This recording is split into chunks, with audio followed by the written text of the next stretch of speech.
Covid duties చేస్తున్నప్పుడు ఆవిడ నా దగ్గరకు వచ్చారు. ఏమని చెప్పారంటే, మేడం మా అబ్బాయికి 2 కిడ్నీస్ ఫెయిల్యూర్ అయిపోయినాయి.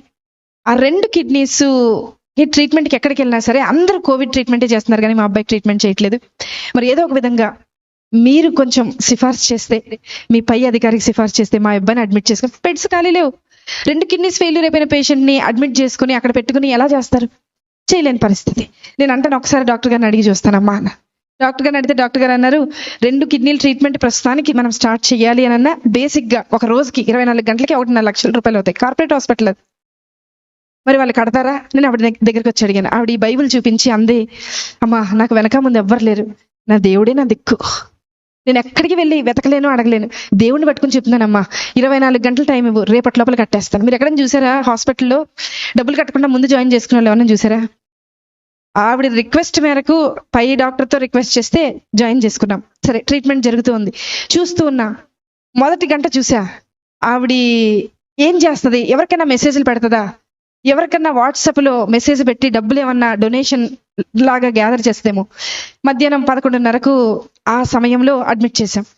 12:30 అవ్వింది. అందరినీ అడిగా, ఆవిడ ఉన్నారు కదా, ఆవిడ ఏం తిన్నారో ఒకసారి అడుగుతారంటే మా నర్సులు అందరూ అన్నారు, మేడం ఆవిడ మోకరించింది, ప్రార్థన చేస్తుంది, అసలు మేము వెళ్తున్నా పక్కకి తప్పుకోవట్లేదు మేడం, మేము అలాగే ట్రీట్మెంట్ చేసి వచ్చేస్తున్నాం అన్నారు. సరే, ఆవిడని డిస్టర్బ్ చేయదు. మధ్యాహ్నం 1:30 అయింది, చూశాను ప్రార్థన చేస్తుంది. సాయంత్రం 4:30 అయింది, చూశాను ప్రార్థన చేస్తుంది. రాత్రి 6:30 అయింది, చూశాను ప్రార్థన చేస్తుంది. రాత్రి 9:30 అయింది, చూశాను ప్రార్థన చేస్తుంది. రాత్రి 11:30 అయింది. అంటే ఆవిడ మోకరించి 12 గంటలు అవుతుంది, ప్రార్థన చేస్తుంది. 1:30, రాత్రి 1:30, అర్ధరాత్రి ప్రార్థన. ప్రొద్దున 4, నెక్స్ట్ డే స్టార్ట్ అయిపోతుంది, రౌండ్స్ స్టార్ట్ అయిపోతాయి, సెక్షన్ స్టార్ట్ అయిపోతుంది, అన్ని స్టార్ట్ అయిపోతాయి, ట్రీట్మెంట్ స్టార్ట్. మాకు స్టార్ట్ అయిపోయింది, కానీ ఆవిడకి మాత్రం ప్రార్థన ఎండవల. 7:30 ప్రార్థన. మరుసటి రోజు 8:30 ప్రార్థన. 9ంటికి బిల్ వచ్చేస్తుంది జనరేట్ అయ్యి, ఆ రోజుకి డే స్టార్ట్ అవ్వాల్సిన బిల్ వచ్చేస్తుంది. బిల్ వచ్చింది. అందరు పేషెంట్స్ రౌండ్స్ అయిపోయినాయి, ఈవిడ దగ్గరికి వెళ్ళాలి. నా పైన డాక్టర్ అడిగారు, అమ్మా ఆవిడ బిల్ కట్టారా అని అడిగారు. నేను చెప్పబోతున్నా, నాకు భయం వేస్తుంది. ఎందుకో తెలుసా, ఆవిడ కట్టకపోతే నేను కడతానని చెప్పాను ఆయనకి. కానీ ఆవిడ ప్రార్థన చూసి నేను అనుకున్నా, కనీసం ఒక 75% నేను కడదాం, ఏదో చేయను ఉంటుంది కదా, మా ఆయనకి తెలియకుండా అమ్మేసి కట్టేసేద్దామని అనుకున్నా. తెలిస్తే ఒప్పుకోరు కదా అనుకున్నా. ఆవిడ దగ్గరికి వెళ్తున్నాం, స్థలం లేక స్టెప్స్ కింద పెట్టారు, ఒక స్ట్రక్చర్ వేసి అబ్బాయికి ట్రీట్మెంట్ చేస్తుంది. అక్కడికి వెళ్ళేలోపు, అడుగు అక్కడికి పెట్టేలోపు డాక్టర్ గారు అన్నారు, నా పక్కన డాక్టర్ గారు అన్నారు, మేడం హాస్పిటల్ అని అన్నారు. చెప్పండి సార్, ఏదో మీరు చెప్తున్నారు అంటే ఇంకా కొంచెం టైం దొరుకుద్దేమో, ఏదైనా ఆన్సర్ ఆలోచించి ఆయనకు చెప్దాం, ఎందుకంటే ఆవిడ ఇంకా కట్టలేదు, ప్రార్థన అవ్వలేదు ఆవిడది అక్కడ. అంటే ఆయన అన్నారు, మేడం యాక్చువల్గా ఈరోజు మా అమ్మగారు చనిపోయి 10 సంవత్సరాలు అవుతుందండి, ఈరోజు 10వ సంవత్సరం వర్ధంతి, వాళ్ళకి చెప్పేయండి మేడం, వాళ్ళకి ఫ్రీ ట్రీట్మెంట్ చేసేద్దాం, వాళ్ళ దగ్గర రూపాయి కూడా తీసుకోద్దాము.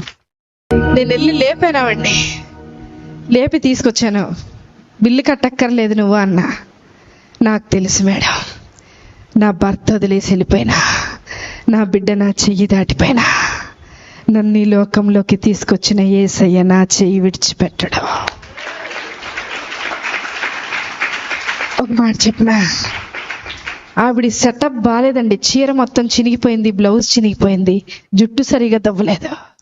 నేనన్నా, నీ బయట గెటప్ బాగోలేదు, కానీ నీ లోపల సెటప్ విశ్వాసం మాత్రం చాలా బాగుంది. మాకు నన్ను కూడా కలుపుకున్నా, మీతో పాటు నన్ను కూడా కలుపుకున్నా, మాకు గెటప్పులు బాగున్నాయి, పనికి రాని గెటప్పులు ఇవి, కానీ లోపల సెటప్ లేదు. బయట గెటప్ ఏ ఉపయోగం? ఎక్కడ ఎత్తుకుతున్నారు ఈరోజు?